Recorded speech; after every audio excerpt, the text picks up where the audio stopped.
Shazad Sheikh, Merting Middle East, and I'm here with Audi. We're at Babel Shams, and we went out on a little press drive with the all-new Audi Q7.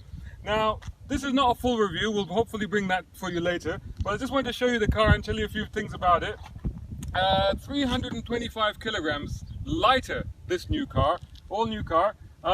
20 innovations they're telling us they've got on this car, including optional all-wheel steering. How does the all-wheel steering work? Like most of these systems. So at slow speed, the rear wheels will steer in the opposite direction to give you increased maneuverability, and at higher speed, the wheels will move in the same direction as the front wheels to give you more stability when you're changing lanes and that sort of stuff.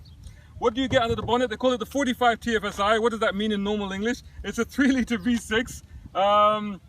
My friend behind the camera will tell me that's supercharged, right? Yes. Supercharged? Yes. And 333 brake horsepower, that one, yeah? This is what we're getting. And later on we're going to get a 2-litre.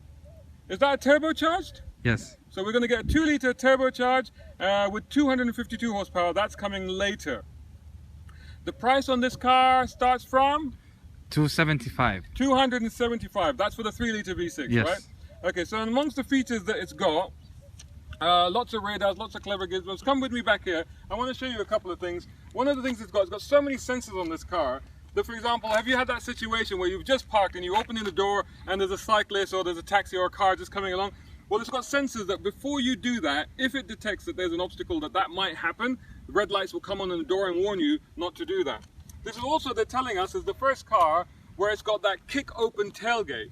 Now, I've got the key in my hand and the door is locked, so this should work. So theoretically, and the innovation here is that not only will it open, but it will close as well. So let's see if that works. Oh, there we go. It's open. Check that out. I was quite surprised by that. Now let's see if it will close. Yes, it does. How about that? But now that we're here, let's just have a look at the back of this car. See if I can do that again. See, now I've confused it. Oh, there we go. Okay, so I wonder if you can get this higher. Does that go higher? It does actually, yes. Yeah. So come in a bit closer. I don't know how much of this you'll be able to make out, but you've got a separator here. 3rd row seats fold flat. There's some buttons over here. So you've got electric buttons here which you can use. I don't know if you can see that. Can you make that out? So electric buttons here which you can now use to pull the seats up. I think, oh, I see the 2nd row is obstructing that slightly, so that's why that's causing a problem. But here we go. Yeah, there you go. You can do that from here. You can also increase and decrease the height of the car from here. That's to help you get luggage onto here.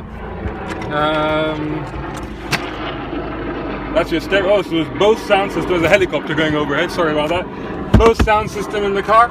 So yeah, very well equipped. Little cup holders for the occupants in the back.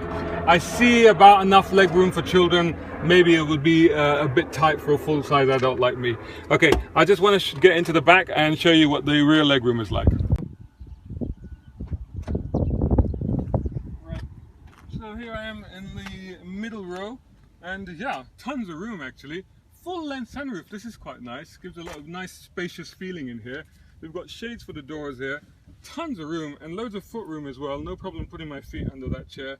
And you got stereo controls down here. You got 2 vents, power supply, lighter down there, little AC vents here. No USB in the back? No USB is in the back. Not so far. Okay. What have we got here? Armrest with more cup holders. So definitely very spacious. And they also come with these Audi tablet things, don't they? These ones. Yes. There's an option. And then you've got all the infotainment and everything on there. Yes. That's a pretty cool system. So we'll try and maybe show you that in another version of this. So let's get into the front of the car, show you some features in there.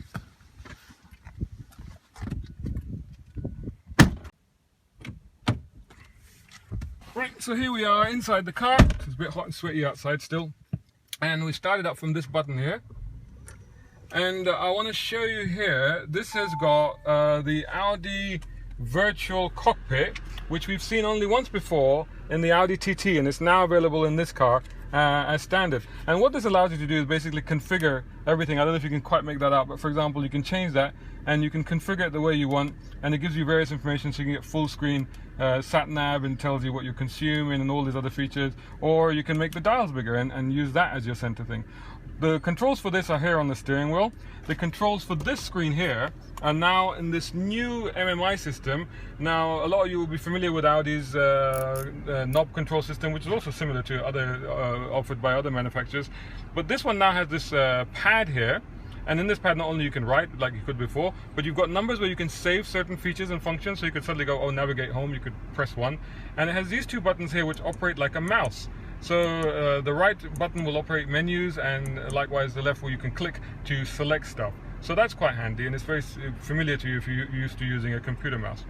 The gear lever is one of those electric ones, which is a push-pull, returns to the center, which normally I don't like because they always leave me a bit confused, particularly when I'm trying to get them into reverse and to park, because I never know which one it's going to go into. But one of the clever solutions to that problem, what they've come up with here, is that if you do that, it goes into reverse, but if you want to put it into park, you just press the button.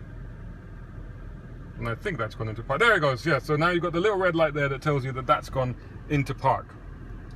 Very nicely done. This is an entirely new type of interior from Audi, so you can see there's lots of straight lines, similar to the dynamics that they've used on the exterior styling, where they've got a lot of horizontal lines. And it has other features, not all of which are fitted to this particular car, but for example in this car you've got 2 USBs, proper USBs, and an aux in this box here.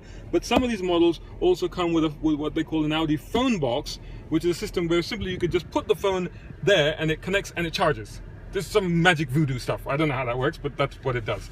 So that's a lot of the features that we've got. Now, another thing I want to tell you about just before finishing up here is some more of the safety features. And we've got cross traffic warning, so that if there's a car coming behind you as reversing out, it will detect that and it will tell you. We've got front parking assist, so you know, a lot of cars now will park for you. They'll handle the steering, you just do the accelerator and brake. This will do it forwards as well as backwards. So how lazy do you want to be? But anyway, this can do that.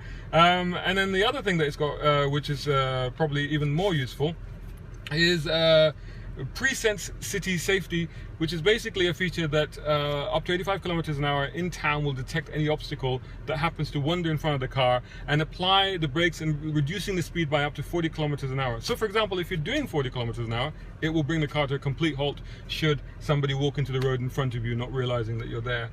So there you have it. That's just a few of the features on the car that I wanted to bring to you at the moment. Full review soon, hopefully, once we get the car. That will be on motoringme.com. Please also do check us out on Instagram, Twitter, and especially on Facebook. Just search for Motoring Middle East. Likewise on YouTube. Thanks for watching. Till next one.